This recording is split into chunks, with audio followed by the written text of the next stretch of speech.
কুড়িগ্রামের ফুলবাড়ী উপজেলার বালাতাড়ি সীমান্তে ৫ বাংলাদেশিকে পিটিয়ে আহত করার অভিযোগ উঠেছে বিএসএফের বিরুদ্ধে। শুক্রবার দুপুরে উপজেলার নাওডাঙ্গা ইউনিয়নের বালাতাড়ি আন্তর্জাতিক সীমান্ত পিলার নম্বর ৯৩০ HS এর কাছে বাংলাদেশে ঢুকে লাঠিপেটা করে বিএসএফ। বিজিবি ও স্থানীয় সূত্রে জানা যায়, ভারতের নারায়ণগঞ্জে ১৩৮ ব্যাটালিয়নের বিএসএফ সদস্যরা কাঁটাতার পার হয়ে সীমান্তের শূন্যরেখায় বাংলাদেশের অভ্যন্তরে প্রায় ৫০০ গজ ভেতরে ঢুকে পড়ে। এ সময় স্থানীয় বাংলাদেশি কৃষকরা তাদের প্রতিবাদ করলে উভয় পক্ষে কথা কাটাকাটি হয়। পরে বিএসএফ সদস্যরা লাঠিপেটা শুরু করে। এ সময় শামসুল হক, জাবেদ আলী, তাজুল ইসলাম, কাশেম আলী ও রিপন আহত হয়।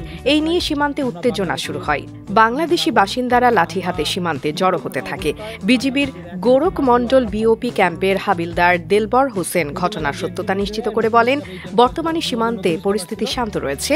আমরা ঊর্ধ্বতন কর্তৃপক্ষকে জানিয়েছি। তবে এই বিষয়ে লালমনিরহাট ১৫ বিজিবির অধিনায়ক লেফটেন্যান্ট কর্নেল শাকিল আলম বলেন, বিএসএফ বাংলাদেশে এসে বাংলাদেশিদের মারধর করবে, এটা এত সহজ না। এ বিষয়ে খোঁজ খবর নেওয়া হবে। মুক্তি টিভি নিউজ ডেস্ক। আপনারা দেখছেন আমেরিকা থেকে সম্প্রচারিত মুক্তি টিভি।